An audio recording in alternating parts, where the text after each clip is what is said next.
para sa persecution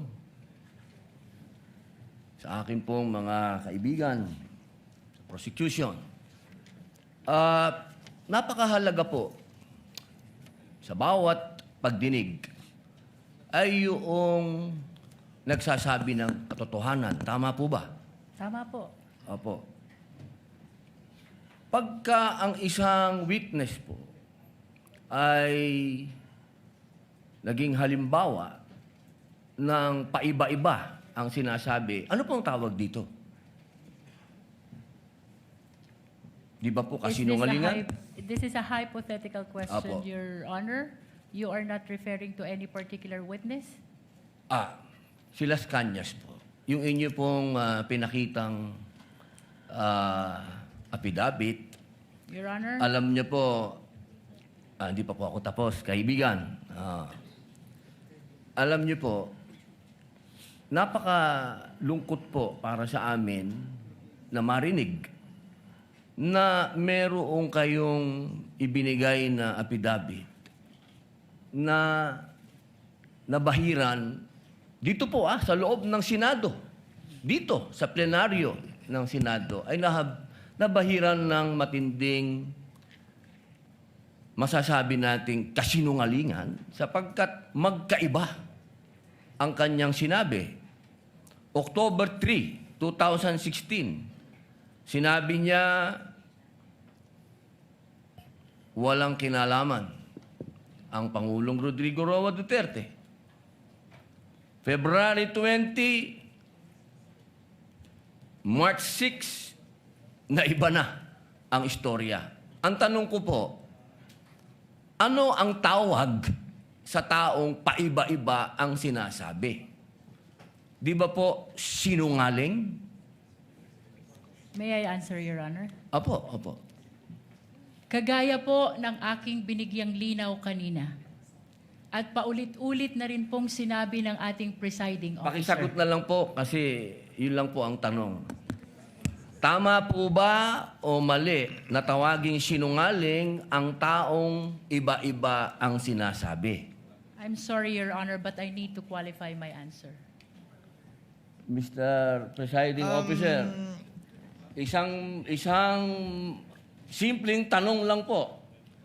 The lead prosecutor may agree or disagree or state a different characterization. I can state a different characterization if I'm asked by the good Senator Judge. You may disagree or agree with the Your statement Honor. of the Honorable Senator Judge Padilla. Feel free to say no or yes, Counsel. Kagalang-galang ng mga senator judges at sa atin pong mga nanonood na kababayan. Dahil binanggit po ng kagalang-galang na Senador Robin Padilla ang pangalan at ang affidavit ni Arturo Las Cañas, nais ko pong linawin ang kanina ko pong manifestasyon. Ito po ay ipresenta sa impeachment court bilang bahagi ng testimonya ng witness. Hindi pa din po sinasagot ang... Lead prosecutor, the response, it's not responsive to the question of Senator Judge Padilla. Allow me to, if the good Senator Judge will allow the presiding officer, pwede ba nating sabihin, lead prosecutor, na ang testigong pabago-bago ang kanyang testimonya sa magkakaibang petsa o araw o panahon ay isang testigong hindi maaasahan? Without particular reference to Arturo Las Sa Cañas, pangkalahatan, I agree with you, Honorable Presiding Officer. Posible nagsisinungaling siya sa isa, nagsasabi ng totoo sa isa, o nagsisinungaling sa isa, nagsasabi ng totoo sa isa, hindi na natin malalaman yun. Tama po ba yan? Without particular reference to Arturo Las Cañas, I agree with you, Honorable Presiding Officer. Thank you. Maraming salamat po, aming ginoong You may proceed, tagapamahalang Senator hukom. Judge Padilla. Opo. Kasi po, katulad po ng sinabi ng aming Senator Judge, 10,000 hours, Pampilo Lacson, napakaliwanag po ng sinabi niya. At kami din po dito, ako po mismo ay gumawa din ng panukala na dapat yung mga nagsisinungaling dito, yung mga paiba-iba ng testimony na nagiging aming mga witness, ay dagdagan dapat ang sintensya ng perjury. Kailangan amendahan ang batas na yan. Ngayon, bilang pakiusap po sa inyo, sa prosecution, pwede po ba na sana ay maiwasan natin ang pagbibigay ng witness na may kasong perjury? Hindi na po ito si Las Cañas. Ang sinasabi ko po ay yung dalawang mahal nating witness, si Attorney Jeremy Lotok at si NBI Agent Talilong, na sa mga oras na ito ay may kasong hinaharap na perjury. Pwede po bang iwasan natin na may mga ganito tayong witness para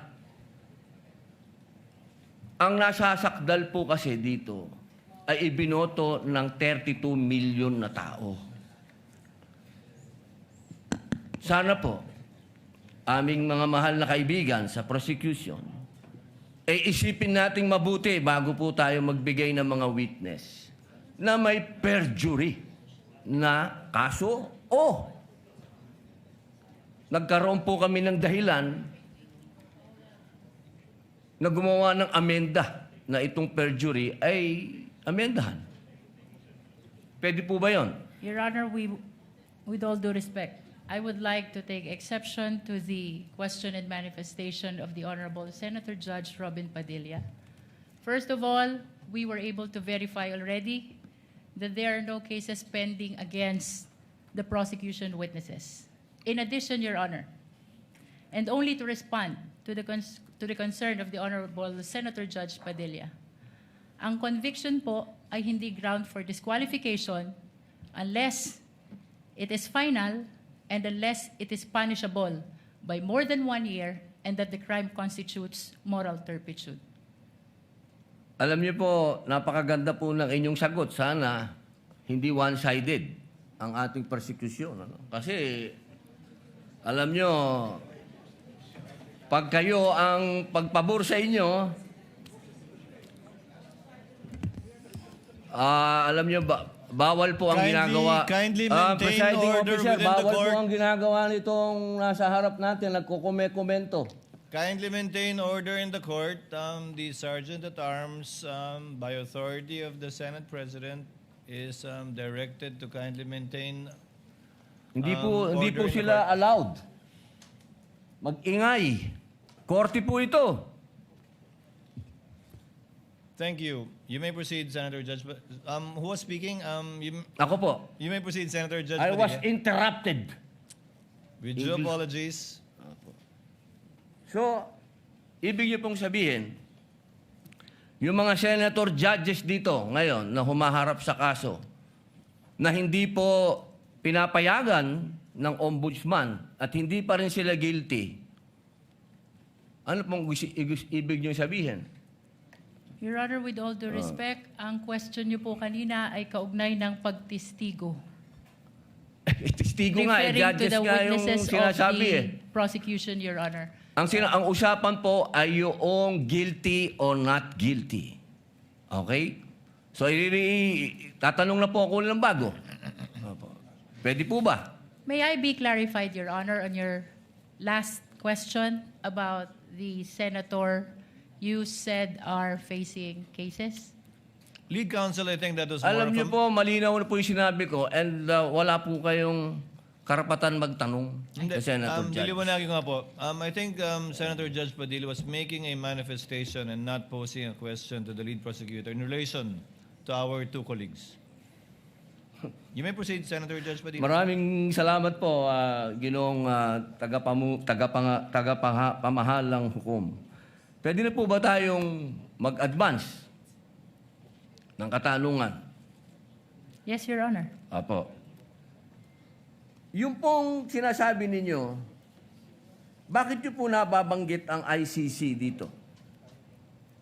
Ano po ang kinalaman ng ICC dito sa ating pagdinig? With all due respect, Honorable Senator Judge Robin Padilla, kagaya po ng nabanggit ko na, at marahil panglima ng banggit ng presiding officer, nabanggit po ang ICC, kaugnay ng affidavit ni Las Cañas, na ipirinisinta po ng prosecution bilang bahagi lamang ng testimonya ng witness at bilang bahagi ng naging investigasyon ng Special Task Force ng NBI. Maraming salamat po. Senator Judge Padilla will please wind up. You can Opo. avail of a second round if you wish. Opo. Maraming salamat po.